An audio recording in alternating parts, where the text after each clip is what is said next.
Mon âme te bénit,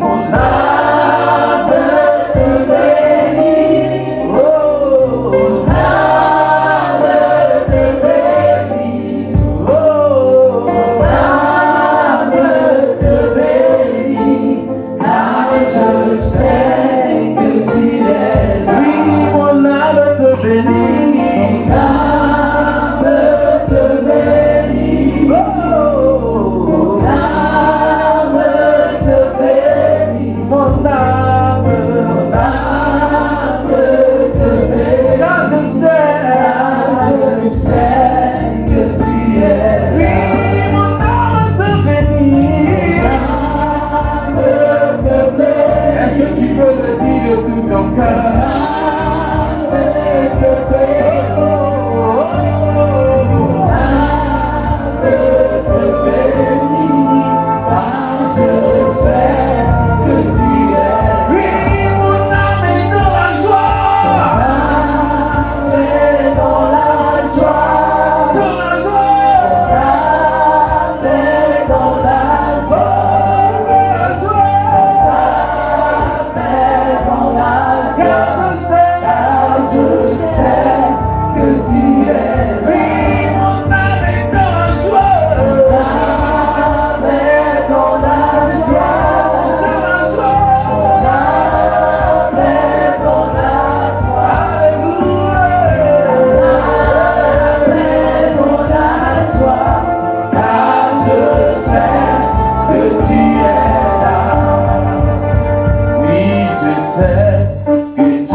Salut quelqu'un autour de toi, bénis-le, prophétise sa vie, dis-lui je suis content de te voir.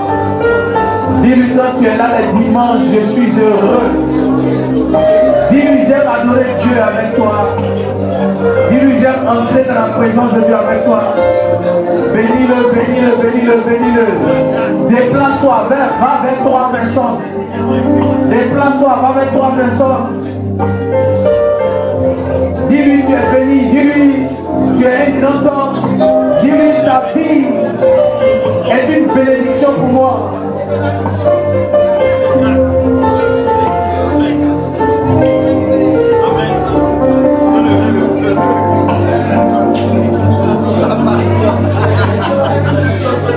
Amen. Bénis-le, bénis-le. Dis-lui ta vie est une bénédiction pour toi. Dis-lui tu vas avancer dans la vie, je crois en toi. Dis-lui je crois en toi. Dis-lui je crois en toi. Alléluia. Je chante pour mon avenir. C'est important. Alléluia. Amen. Vous savez pourquoi je ramène cette chanson à chaque fois? Les gens de prêcher sur la prospérité, sur la grâce avec Dieu. Donc tu dois croire que ta vie va changer. Une chose est sûre, cela est arrivé dans mon avenir sera meilleur. Bon, déplace-toi vers une personne et puis lui dis-lui, une chose est sûre. Dis-lui ça. Cela est arrivé dans mon cœur. Mon avenir sera meilleur. Moi je le crois. Alléluia. Alléluia. Je chante pour mon avenir. Alléluia. Alléluia. Je chante pour mon avenir. Une chose est sûre. Oh, cela est gravé dans mon cœur. Mon avenir sera meilleur. Qui croit ça? Même si aujourd'hui ça ne va pas, ne t'inquiète pas. C'est seulement qu'aujourd'hui, demain est un autre jour. Et tu vivras jusqu'à demain. Tu verras demain. Et je te rassure que demain sera meilleur qu'aujourd'hui. De bonnes nouvelles arrivent à toi. Ton élévation court à ta rencontre. Vous savez une chose qui m'a marqué dans l'histoire du fils prodigue. La Bible dit pendant que le fils prodigue a reconnu son tort et qu'il retournait vers son père. La Bible dit le fils prodigue avait peur. Il marchait à la rencontre de son père. Or la Bible dit depuis longtemps, son père se mettait à la porte de sa maison et regardait au loin pour voir si son fils allait revenir. La Bible dit le jour où son père a vu son fils venir, pendant que son fils marchait pour venir à lui, la Bible dit le père lui il courait à la rencontre de son fils. Si tu es conscient de l'amour de Dieu pour ta vie, tu vas comprendre que Dieu ne t'a jamais abandonné. Peu importe les erreurs que tu as commises dans ta vie, Dieu ne t'a jamais abandonné. Regarde pourquoi lui dans cette histoire, c'est nous qui abandonnons Dieu. Sinon lui, il ne nous abandonne jamais. Et même quand on l'abandonne, il est toujours à la porte, sur la route. Il guette du regard notre retour. Et lorsqu'il voit notre tête se pointer à l'horizon, dans la direction de sa maison, qu'est-ce qu'il fait? Il court à notre rencontre. Ta vie d'aujourd'hui est peut-être difficile, mais dis-lui c'est un temps. Entre deux montagnes et une vallée. Dis-moi amen. Quelle que soit la longueur de la nuit, le jour finit par se lever. Dieu parle à quelqu'un. Regarde ton frère, dis-lui c'est temporaire. Et dis-lui c'est normal. Dis-lui c'est le parcours normal de la vie. Un temps doit arriver dans ta vie où tout doit être dur. Et un temps va arriver dans ta vie où tout sera facile. Et l'Éternel te donnera du repos de tous les côtés. Je prophétise dans ce matin sur ta vie. Que les portes des finances s'ouvrent dans vos vies.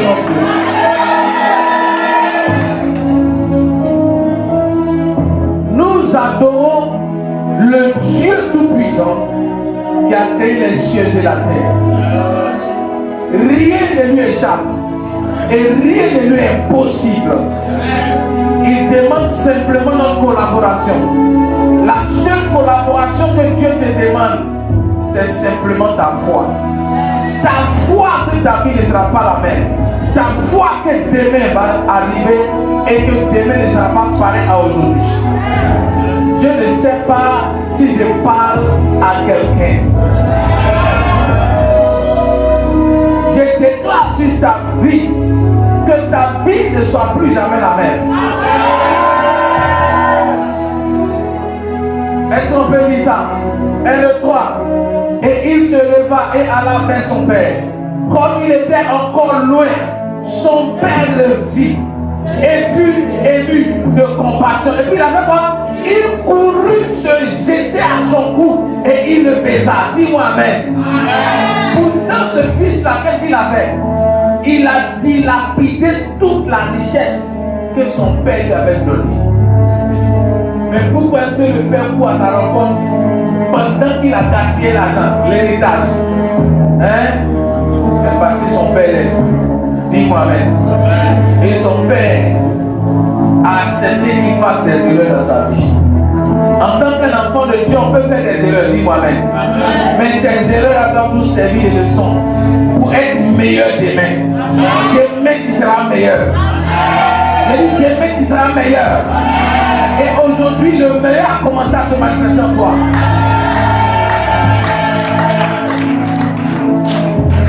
Regarde ton frère, dis-lui ton Dieu t'aime. Est-ce que tu peux dire ça à quelqu'un à côté? Dis-lui Dieu t'aime trop.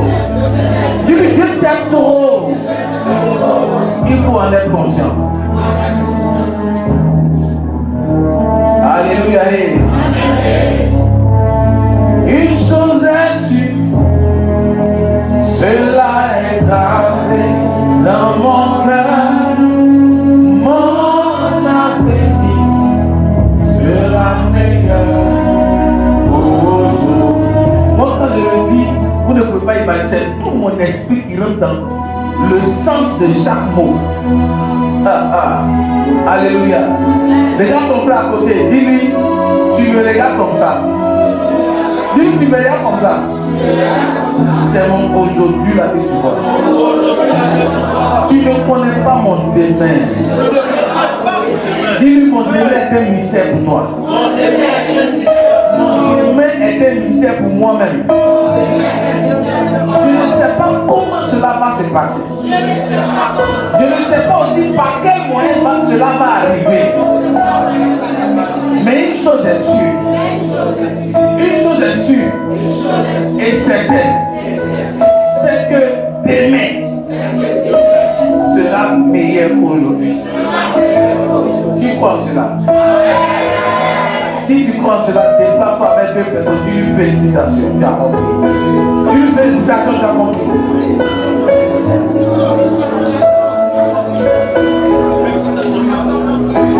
Voici pourquoi il faut respecter ton frère à côté de toi. Oh, alléluia, alléluia. Je sens pour mon avenir. Oh, alléluia. Je sens pour mon avenir. Oh, une chose est sûre. Oh, c'est là et gravé dans mon cœur. Oh, mon avenir sera meilleur aujourd'hui. Mets ta main maintenant sur ton cœur. Une chose est sûre.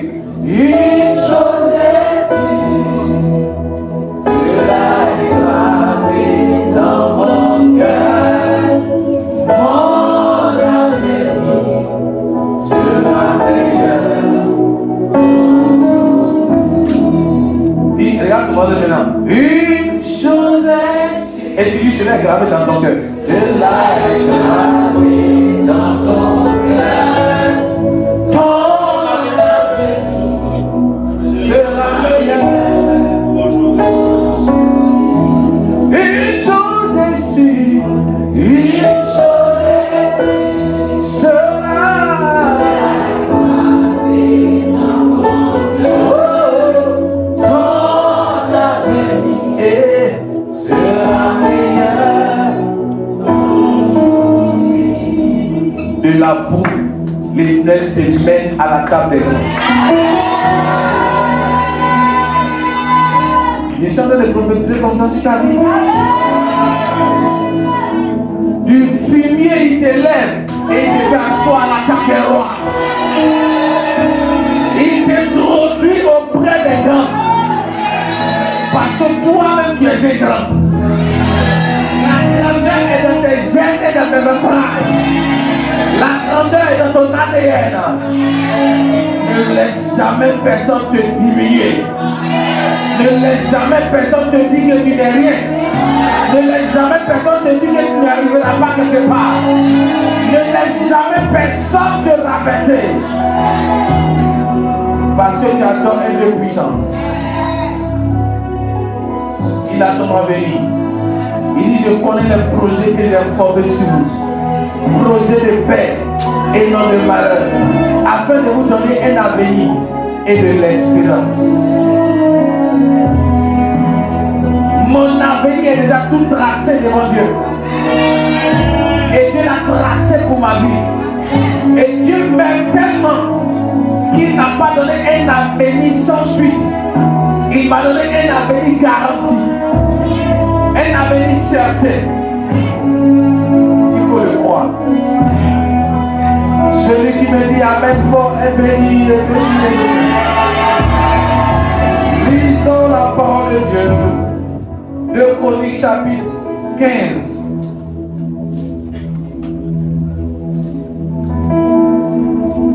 2 Chroniques chapitre 15 à partir du verset 1 jusqu'au verset 5. Est-ce ensemble on peut lire 1, 2, 3. L'Esprit de Dieu fut sur Azaria, fils d'Obed. Et Azaria alla au-devant d'Aza et lui dit, écoutez-moi Aza et tout Juda et Benjamin. L'Éternel est avec vous quand vous êtes avec lui. Dis ça ton frère. Et encore. L'Éternel est avec moi. Si vous le cherchez, vous le trouverez. Mais si vous l'abandonnez, il vous abandonnera. Mais c'est toi. Pendant longtemps, il n'y a eu pour Israël ni vrai Dieu, ni sacrificateur qui enseigna, ni la loi. Mais au sein de leur détresse, ils sont retournés à l'Éternel, le Dieu d'Israël. Ils l'ont cherché. Et ils l'ont trouvé. Verset 5. Dans ce temps-là, point de sécurité pour ceux qui allaient et venaient, car il y avait de grands troubles parmi tous les habitants du pays. Verset 6. On se heurtait, peuple contre peuple, ville contre ville, parce que Dieu les agitait par toutes sortes d'angoisses. Verset 7. Vous donc fortifiez-vous et ne laissez pas vos mains s'affaiblir, car il y aura un salaire pour vos œuvres. Je prophétise ça tout à l'heure. Verset 8. Après avoir entendu ces paroles et la prophétie d'Obed le prophète, Asa se fortifia et fit disparaître les abominations de tout le pays de Juda et de Benjamin et des villes qu'il avait prises dans la montagne d'Éphraïm, et il restaura l'autel de l'Éternel qui était devant le portique de l'Éternel. Verset 9. Il rassembla tout Juda et Benjamin et ceux d'Éphraïm, de Manassé et de Siméon qui habitaient parmi eux, car un grand nombre de gens d'Israël se joignaient à lui lorsqu'ils virent que l'Éternel son Dieu était avec lui. Verset 10 maintenant. Ils s'assemblaient à Jérusalem le 3e mois de la 15e année du règne d'Asa. Verset 11. Ce jour-là, ils sacrifiaient à l'Éternel sur le butin qu'ils avaient amené 700 bœufs et 7000 brebis. Verset 12.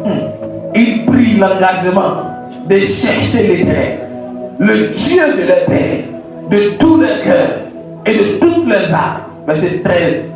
Et quiconque ne ne chercherait pas l'Éternel, le Dieu d'Israël, devait être mis à mort, petit ou grand, homme ou femme. Verset 14. Ils juraient fidélité à l'Éternel à voix haute, avec des cris de joie et au son des trompettes et des corps.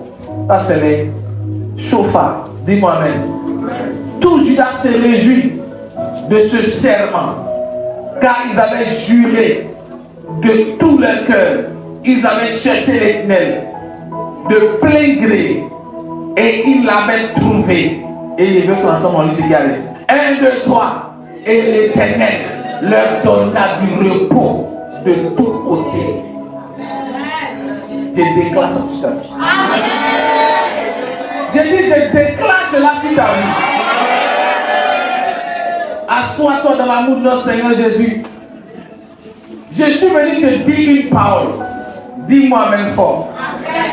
Dans l'alliance que nous devons pratiquer, il y a un principe fondamental. Je vous ai enseigné que l'alliance fonctionne dans toutes les saisons. Dans les temps de sécheresse comme dans les temps d'abondance. Parce que l'alliance n'a aucun respect pour une saison. L'alliance que Dieu établit avec toi, lorsque cette alliance est respectée dans ses principes, l'Éternel se lève en ta faveur et il commence à agir dans ta vie. On a vu le dimanche passé le cas de la femme veuve de Roi 4, dis-moi même, qui allait au devant du prophète Élisée et qui a rappelé les années de service de son mari auprès du prophète Élisée. Et Élisée lui a donné une instruction. Dans ces temps difficiles, dans ces temps de difficultés où on voulait amener ses enfants à l'esclavage, la Bible dit, Élisée lui a demandé, qu'as-tu chez toi à la maison? Elle lui a dit, je n'ai rien du tout, si ce n'est qu'un vase d'huile. Un vase d'huile. Et le prophète lui dit, va, rassemble toutes les vases de ta maison et demande-en à tes voisins. Remplis ces vases. La Bible est partie, elle a enfermé la porte sur elle-même et ses enfants. Elle a rempli ses vases d'huile. Lorsque le dernier vase est arrivé et qu'il n'y avait plus de vase, lui s'est arrêté. Et il a levé le prophète. Et le prophète lui a dit, va vendre et retire la dette. Et vis avec le reste que tu vas avoir. Dis-moi même. On a découvert que dans cette période difficile, je parle à quelqu'un, Dieu n'a pas manqué encore d'agir dans la vie de cette femme. Je parle à quelqu'un. Elles sont les jumelles. On peut laisser quelqu'un là. Et je vais t'enseigner une vérité. Alléluia. Et on a lu cette vérité. Je te rappelle rapidement le dimanche passé. Dieu, peu importe la sécheresse, quand il a une alliance avec toi, il s'occupe de toi. Vous attendez. Il faut, et à comprendre, il faut accepter ça, il faut accepter ça. Il ne faut jamais mettre dans ton esprit que Dieu t'a abandonné. Il ne faut jamais mettre dans ton esprit d'un temps difficile où tu n'as pas l'argent. Il ne faut jamais accepter dans ton esprit que Dieu t'a abandonné financièrement. Parce que quand Dieu établit une alliance dans le domaine des finances avec toi, il ne t'abandonne pas. Ce que tu dois faire, c'est quoi? C'est découvrir dans ce temps difficile l'instruction divine. C'est la clé qu'il avait commencé le dimanche passé. Lorsque la sécheresse, la famille arrivait au temps d'Isaac, dans le chapitre 26, il fallait qu'Isaac ait une instruction divine. Quelle était l'instruction? Ne descends pas en Égypte comme ton père. Reste ici à Guéra. Parce que c'est ici que je te bénirai. Il y avait une instruction divine.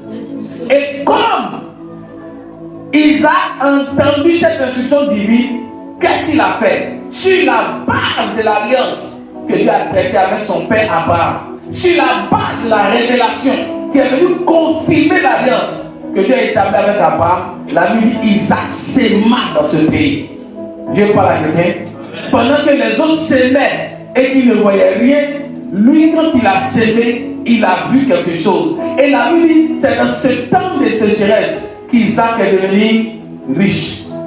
Il allait s'enrichissant de plus en plus, jusqu'à devenir fort riche. C'est l'alliance. Il y a compris, c'est l'alliance qui peut transformer la vie d'un homme comme ça. Dans un temps de sécheresse où personne n'a à manger, lui, l'alliance le favorise. L'alliance marche avec lui, l'alliance part avec lui. Et l'alliance le rend prospère. L'alliance le rend riche. Et avec moi, l'alliance est importante. Mon fils est diminué et légèrement le vélo. Ça me fait trop élever ma voix. Dis-moi avec. Est-ce que je parle à quelqu'un? Je vous en supplie, retenez cette pensée biblique. Et là, quand lui, retenez cette pensée biblique. Dis-lui, peu importe le temps de sécheresse qui peut arriver dans une nation. Dis-lui, peu importe le temps de galère qui peut arriver sur ta maison. Il faut refuser que Dieu ne peut pas te nourrir. Il faut refuser que Dieu ne peut pas s'occuper de toi. Il faut refuser ça. Il faut accepter que si cette saison-là est arrivée, c'est parce que Dieu veut te démontrer que sans salaire, il peut s'occuper de toi. C'est une dimension de foi qui repose sur l'alliance que Dieu a établie avec nous par la mort de son fils Jésus à la croix. Parce que la mort de Jésus à la croix, son sang versé est le gage d'une alliance éternelle qu'il a traitée avec nous. Dis-moi Amen. Je vais m'aider à enseigner. Regarde maintenant ton frère. Il faut refuser que dans un temps de sécheresse, sur ta vie, ou ta maison, que Dieu n'est pas capable de s'occuper de toi. Il faut. Au contraire, quand ce temps arrive, dis-toi que Dieu veut te prouver qu'il peut s'occuper de toi. Il faut accepter ça. J'ai vu ici à Abidjan des gens qui ont perdu leur travail. Il n'y a pas là quelqu'un. Ils étaient bien rémunérés et ils ont perdu leur travail. Ils avaient une maison de 150 000 à payer. Ils n'avaient pas de travail. Mais parce qu'ils avaient foi en Dieu, ils croyaient que Dieu ne pouvait pas les abandonner dans cette situation. Dieu s'arrangeait pour que leur maison soit toujours payée. Il s'arrangeait aussi pour qu'ils aient toujours à manger. Jusqu'au prochain niveau où ils ont eu un travail. Regarde ton frère, c'est Dieu qui peut faire ça. Qui accepte ça ce matin? Dis je l'accepte. Dis je le crois. Dis Dieu peut s'occuper de moi. Peu importe les saisons. Qui reçoit ça? Je suis venu changer ta mentalité. Vous savez pas le dire parce que moi je suis preuve vivante. Quand je me mariais, je n'avais rien. Voici mon épouse qui est là et certaines personnes qui sont témoins, qui moi-même. J'ai loué une maison de 45 francs par mois pendant que je n'avais pas encore d'église et de cellules. Donc, je me suis marié en 2007. Je n'avais pas encore commencé l'église. Je n'avais pas aussi des cellules à gauche et à droite. Est-ce que vous le savez? Il y a fait 2 ans. C'est en 2009, le 12 janvier 2009, que j'ai commencé l'église un dimanche. Avant ça, je faisais des intercessions chaque samedi. Pour ceux qui sont quittés avec moi, là-bas, je suis ici. Est-ce qu'il n'est pas la télé? Donc, j'ai fait 2 ans pleins, sans église et sans cellule de prière, pendant que j'étais marié. Je n'avais pas de salaire par mois, mais j'avais foi. Je suis bien placé pour vous dire que même si tu ne travailles pas parce que tu es paresseux, même parce que tu as perdu son travail, même parce que tu es dans une saison où ça ne va pas, si tu continues de placer ta foi en Dieu en croyant qu'une alliance de finances a été établie avec toi et que tu pratiques l'alliance qu'on a eu dans un dimanche passé, Dieu ne va jamais t'abandonner. Il va toujours démontrer sa force et sa suprématie. 2 ans pleins. Voici pourquoi j'étais à un niveau de ma foi où je ne craignais rien, je n'avais pas peur. Parce que j'avais accepté que Dieu s'occupe de moi. Je ne sais pas si je parle à quelqu'un. Amen. Amen fort. Moi, parce que ça, c'est pas ça. 2 ans pleins.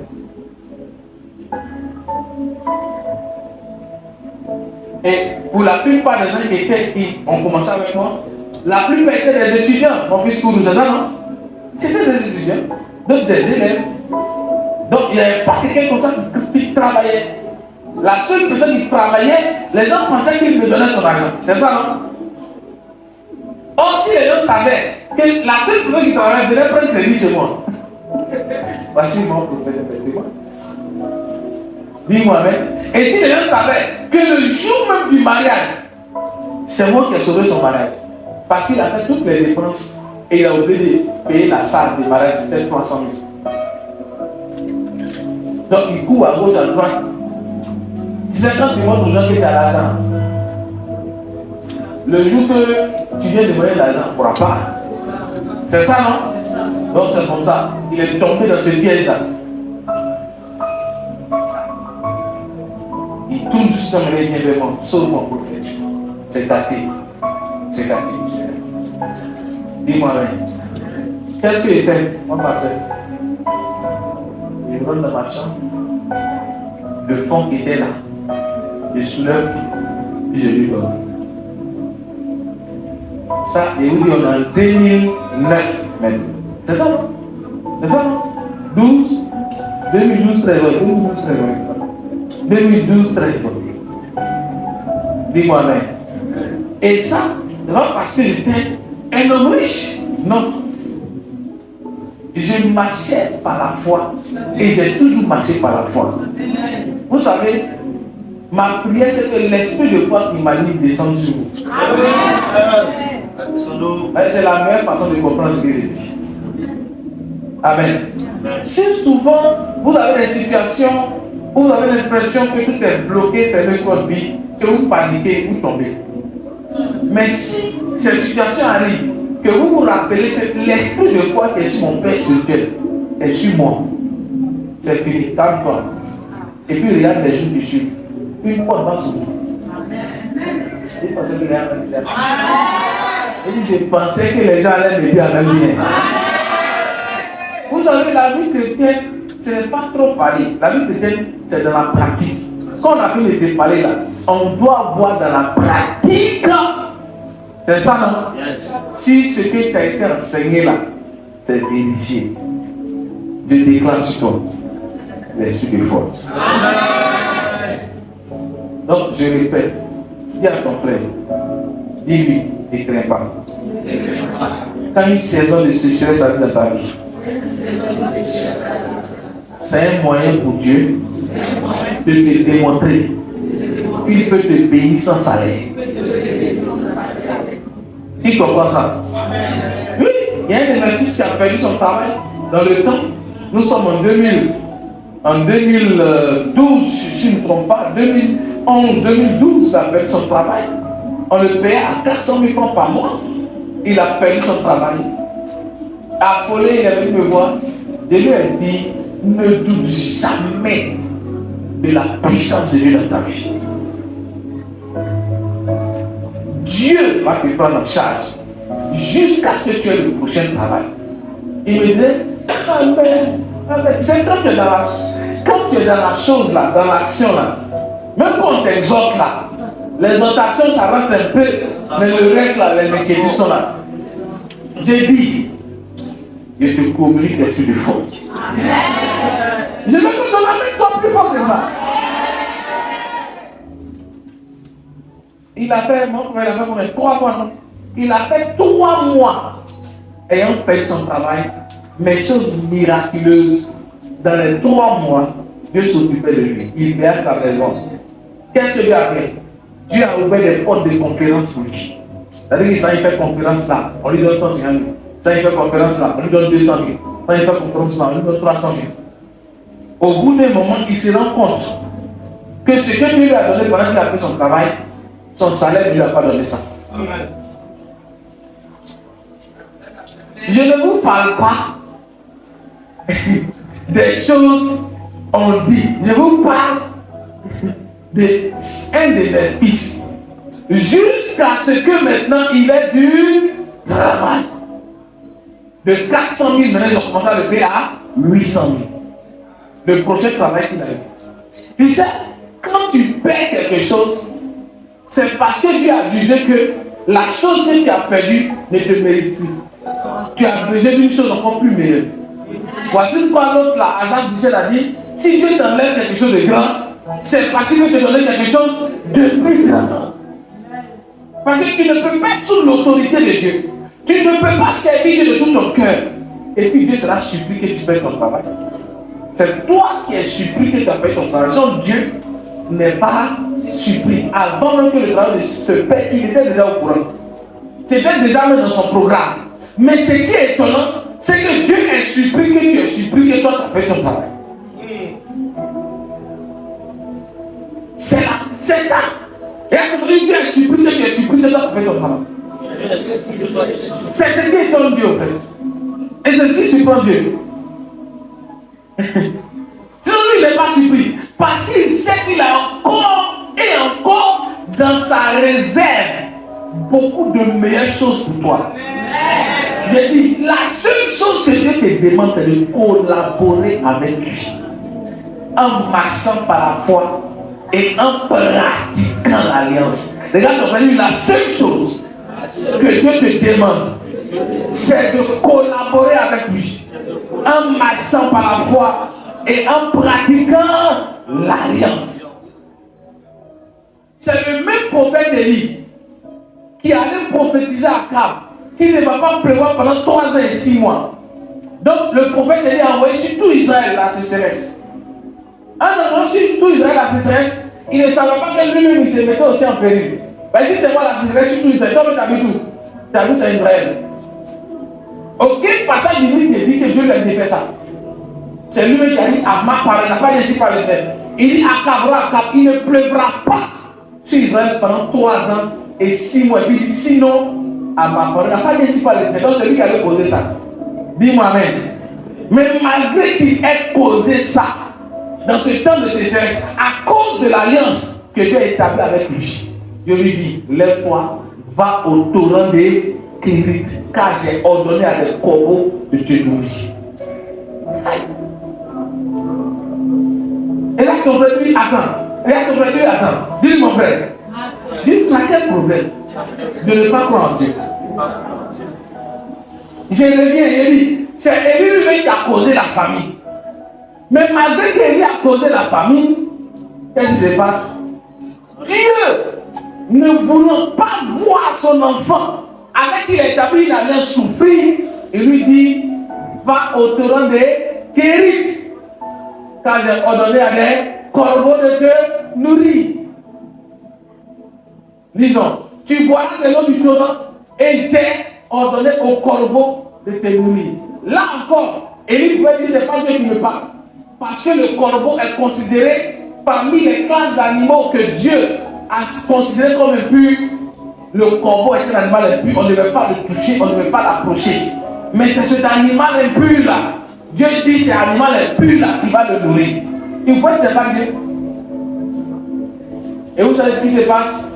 La nuit, les corbeaux là faisaient quoi? Regardez ce que les corbeaux faisaient. 1, 2, 3. Les corbeaux lui apportaient du pain et de la viande le matin. Et du pain et de la viande le soir. C'est-à-dire que même sa nourriture du matin et du soir est assurée. Est-ce que les gens me comprennent? Regarde ton père, tu manges combien de fois par jour? Dis, tu dois manger au moins 2 fois par jour. Parce que c'est ce qui est dans la Bible ici. Dis-moi même. Matin et le soir. Ça, c'est dans le temps des galères. Et là, ton père, dans le temps des galères. C'est ça ou c'est pas ça? C'est ça ou c'est pas ça? Donc, dans le temps des galères, tu dois manger au moins 2 fois. C'est ce qu'on a vu ici. Dans le temps de sécheresse. Ça veut dire avec Dieu, même quand c'est chaud, on ne mange pas 1 fois par jour. Annonce que tu as décidé de jeûner prier. Ça veut dire quoi? Dieu va tellement s'occuper de toi que dans la galère, tu auras ton repas de matin et ton repas de soir. Si ce standard-là, tu es en dessous, c'est qu'on doit commencer à prier. Bon, avançons. Dis-moi amen. Mais attendez, des animaux qui prennent la viande avec quoi? Vous êtes sûr? On dit viande et puis pain.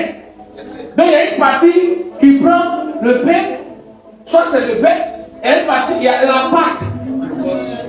Les pâtes qui prennent, voilà, ça dépend, dis-moi même. Mais attends, je vous pose la question, dites-moi la vérité. Est-ce qu'on peut se parler tranquillement? Est-ce qu'on peut se parler tranquillement? Et à ton frère, lui, ne t'inquiète pas. Aujourd'hui, il va finir toi rapidement. Hein? Attends, Marie de Mourao, dans le temps des familles de sécheresse, est-ce qu'il y a à manger? Est-ce qu'il y a à manger? Il n'y a pas à manger. Mais regardez ce qui est écrit ici. 1, 2, 3. Les corbeaux lui apportaient du pain. On n'a pas dit pain gâté. On n'a pas dit pain sec. On dit pain. Si c'était sec, vous allez préciser. C'est ça, c'est pas ça. Et de la viande. Si c'était bien pourri, vous allez préciser. Donc, ce n'est pas viande des morts. Non, non, non, non, non. C'est des viandes vraiment. Voilà. C'est ça ou c'est pas ça? Bon, de vous à moi, les corbeaux là, ils se transforment en homme pour les tuer, bien pour prendre, pour bénir. Hein? Mais vous qu'est-ce qui se passe avec? Hein? On a causé avec mon prophète. Mon prophète, est-ce qu'ils ont entendu ce qu'il a dit? Oui, les corbeaux sont où? Parce que dans une famille, il y a toujours à manger, c'est une seule personne. C'est le roi. Vous avez quoi dit ça? Vous avez quoi ça? Parce qu'en 2011, quand c'était boum, boum, boum, boum, il y avait un seul endroit dans le pays où tous les mains étaient garnis, où tout était déjà là. Il y avait un supermarché qui était déjà là. Il y avait tout. C'est où? C'est où? Golf, présidentiel, et puis boum, de l'autre côté. Dis-moi, mais avant qu'on vienne enlever là, déjà il y a tout. Ils sont terrés là-bas, c'est pas ça? Il y a tout là. Donc ça veut dire quoi? Dieu donne un passage au corbeau. C'est pas ça? Et ils vont prendre les viandes du roi, elle les paix, et puis viennent donner à qui? Oh, elle n'est pas la guerre qui me dit avec. Donc Élie était au palais sans être au palais. Je déclare que cette semaine qui arrive, le corbeau arrive pour toi. Vous savez, le corbeau, c'est qui? Quand tu regardes le corbeau, il est tout noir, mais une partie qui est blanche. C'est où? C'est au niveau de son cou. Ça veut dire qu'il est païen, il n'est pas chrétien, mais il a bon cœur. Dieu envoie le corbeau maintenant au nom de Jésus. Je ne sais pas si elle parle à quelqu'un.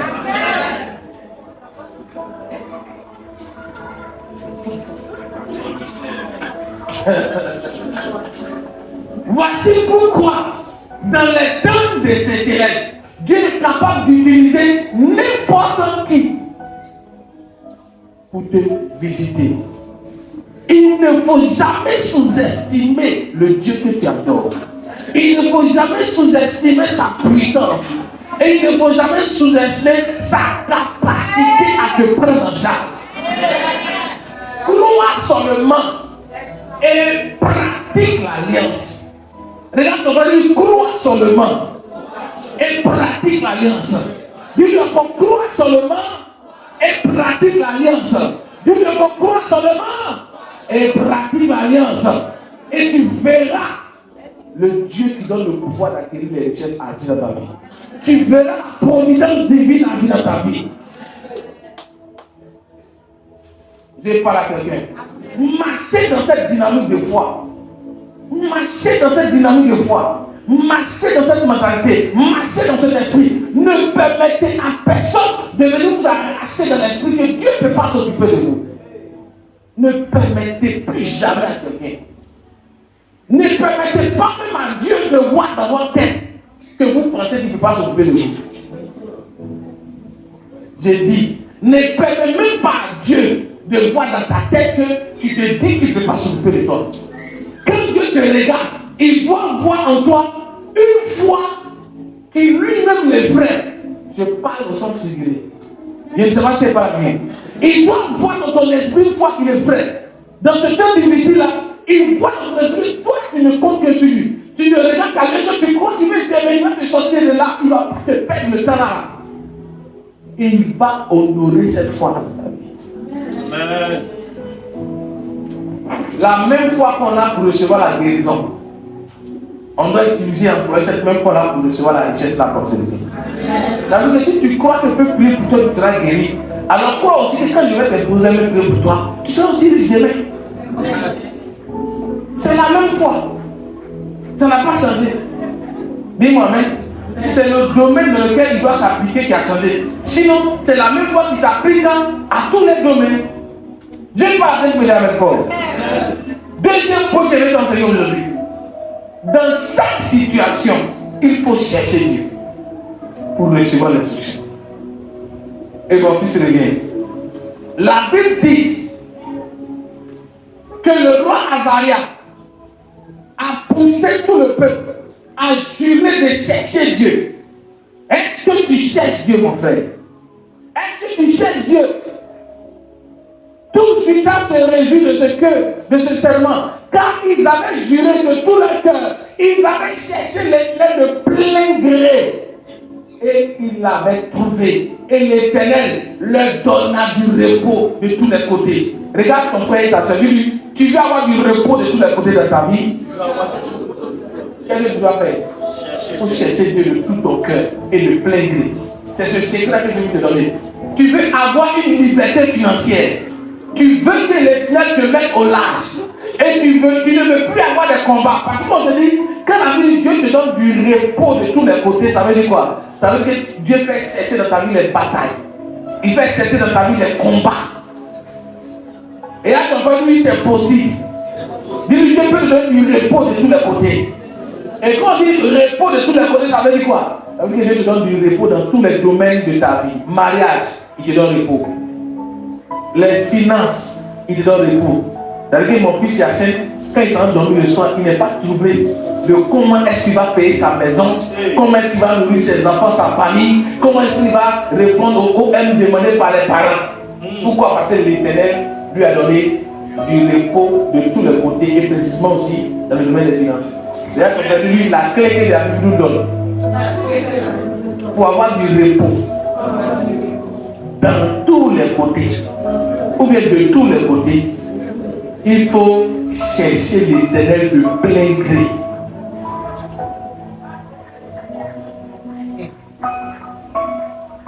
Un roi s'est levé.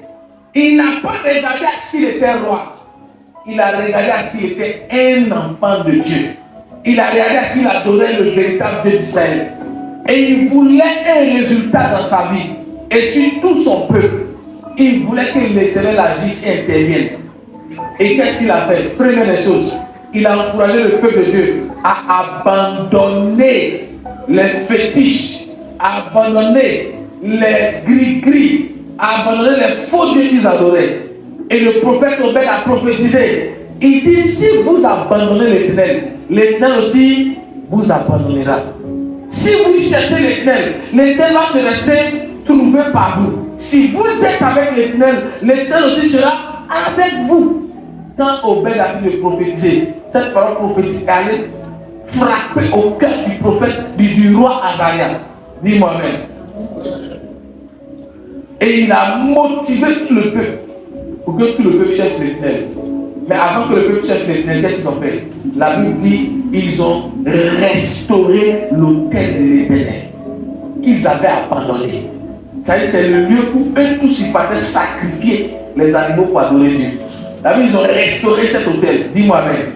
Regarde ton frère, dis-lui, as-tu laissé ou abandonné l'autel? Dis-lui, as-tu abandonné l'autel? Où tu rencontres Dieu et où Dieu te rencontre. Dis-lui, rétablis l'autel. Dis-lui savoir, rétablis l'autel. La Bible, ils ont fait des sacrifices. Ils ont cité même le type de sacrifice qu'ils ont fait. En ce moment, on peut dire, ce jour-là, ils ont fait quoi? Ils sacrifiaient à l'Éternel sur le butin qu'ils avaient amené quoi? 700 bœufs et 7000 brebis. Un bœuf fait combien aujourd'hui? 500 000 si le prix est moins bas ou 400 000. C'est pas ça? Multiplié par 700. Ça fait combien? Vous voyez, ça c'était collectif. C'est tout le peuple ensemble qui a fait ça. Ce n'est pas une seule personne. Du plus riche au plus pauvre, du plus grand au plus petit. Et tous se sont mis ensemble.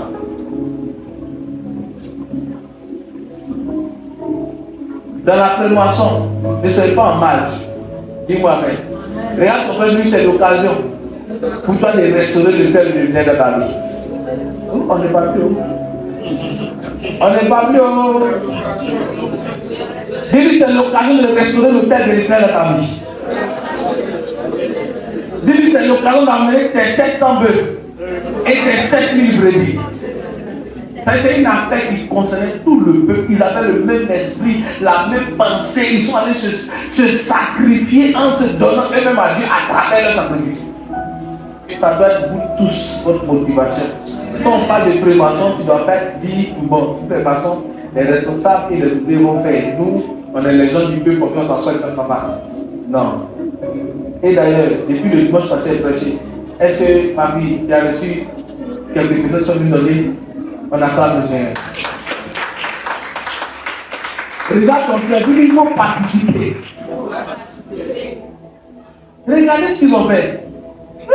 Ils ont sacrifié, première des choses, ils ont restauré l'autel. Deuxième des choses, ils ont sacrifié sur l'autel. Troisième des choses, ils ont cherché l'Éternel de plein gré et ils l'ont trouvé.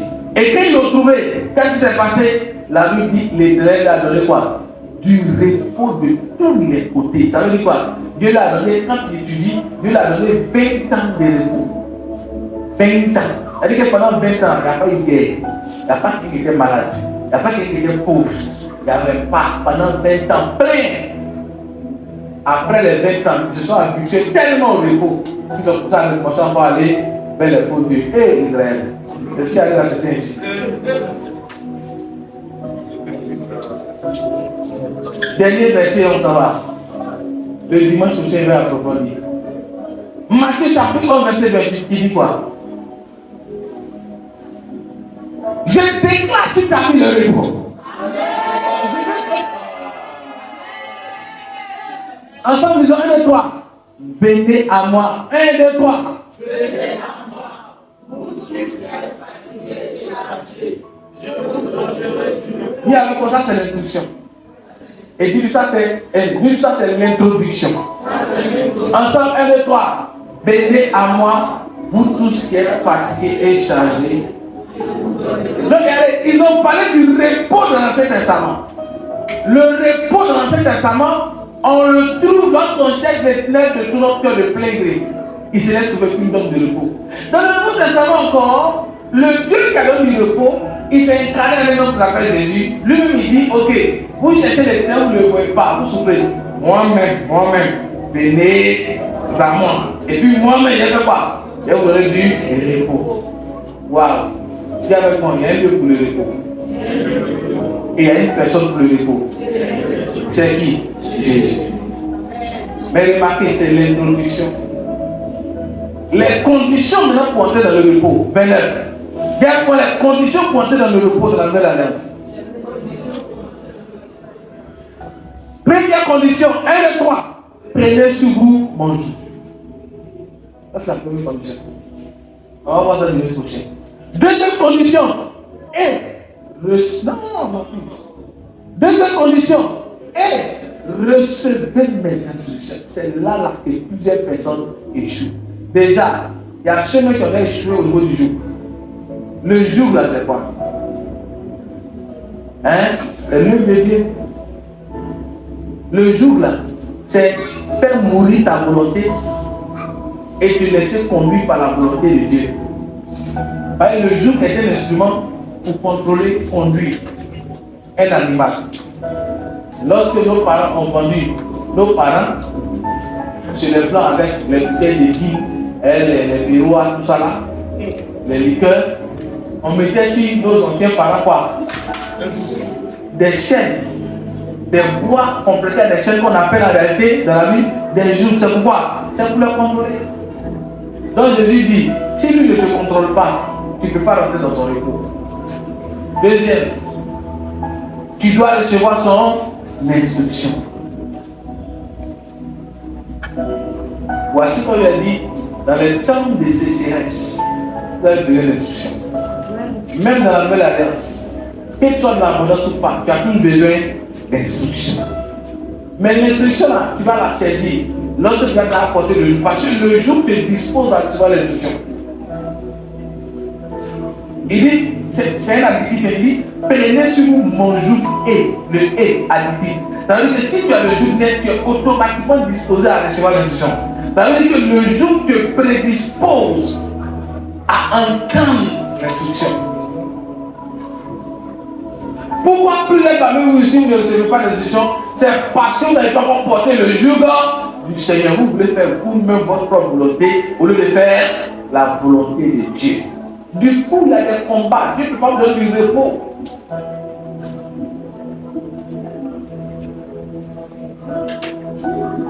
Attends, qui a compris quelque chose? Si quelqu'un a compris quelque chose, il dit amen. Ayant porté le jour, ça veut dire que ta volonté ne compte plus. C'est la volonté de Dieu qui compte. Donc, là où Dieu veut te conduire, tu te lèves. C'est là-bas que tu vas bâtir. Ce que Dieu veut que tu fasses, c'est ce que tu vas faire. Prenez sur vous mon jour. Mais en même temps, il vous donne la description de son jour. Car je suis et humble, et vous trouverez du. Va au verset 28. Car mon jour et mon fardeau, ça veut dire que le jour que il met sur toi. Ce jour-là ne t'écrase pas. Au contraire, tu es content même que ça soit sur toi.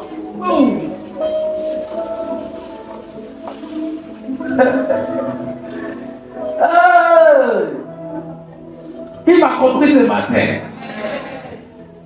On a accepté de porter le jour du Seigneur. On a décidé de faire son œuvre. On a décidé de faire ce qu'il veut. Et de laisser de côté ce que nous voulons faire. Dis-moi amen. Et comme on l'a décidé ici, Dieu aussi a commencé à donner des instructions. Je t'assure, si tu comprends ce qu'il vient de dire, tu vas saisir l'instruction de Dieu. Tu vas commencer à te parler tranquille. Tu vas entendre sa voix. Ayant porté et puis de plier son joug. Il dit plier, c'est conjugué avec la pratique de ça dépend de toi. Il faut que ta vie change, toi-même, il faut accepter volontairement de porter le jour. Mais il te dit en même temps, ça ne va pas aider sur toi. Ça ne va pas te faire mal. Il dit son jour est doux. Et puis son fardeau est léger. Donc ne demandez pas si Jésus vous dit non, son Dieu est compliqué, son Dieu est dur. Ce n'est pas dur, ce n'est pas compliqué. C'est parce que nous, on a un problème. Il y a une lutte entre notre volonté et puis lui, sa volonté, c'est tout.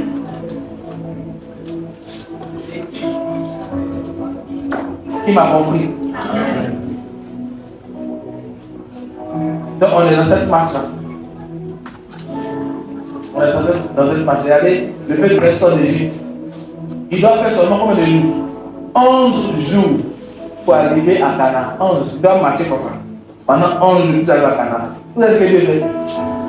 Dieu les prend. Il ne les fait pas passer par le chemin où ils vont faire 11 jours pour rentrer. Il les fait passer par un chemin où il n'y a pas de route.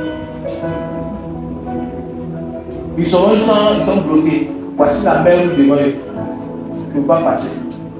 Dis-moi amen. Dis avec moi, c'est le jour du Seigneur. Là où il veut t'envoyer, là, c'est là-bas. Tu dois partir. Parce qu'il veut éclater sa gloire dans ta vie. Il a tracé un chemin de la mer. Waouh! Les enfants sont passés dans la mer. Sur un sol qui est sec.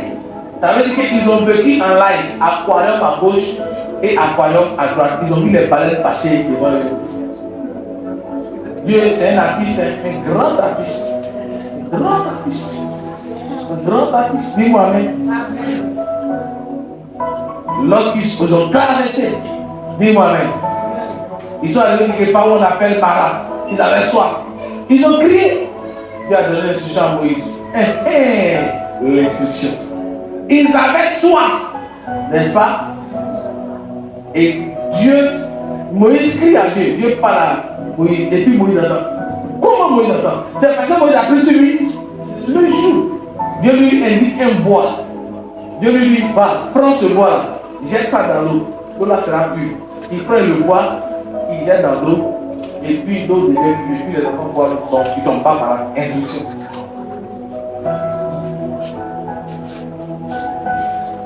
Vous êtes étonnés, non? C'est parce que ils ont trop, on a trop modernisé. Et là, on a trop modernisé Jésus.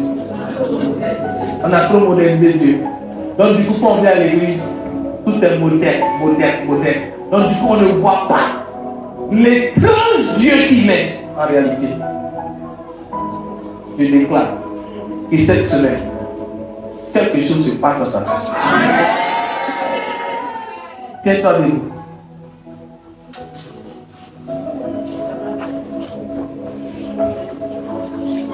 Dis merci à Dieu pour ce message. Maintenant, grâce à Christ.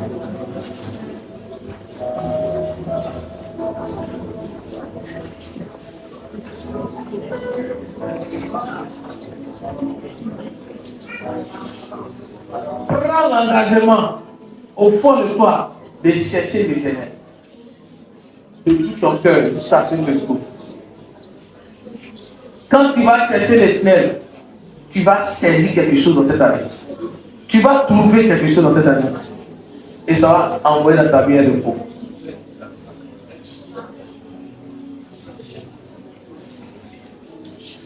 Merci Seigneur.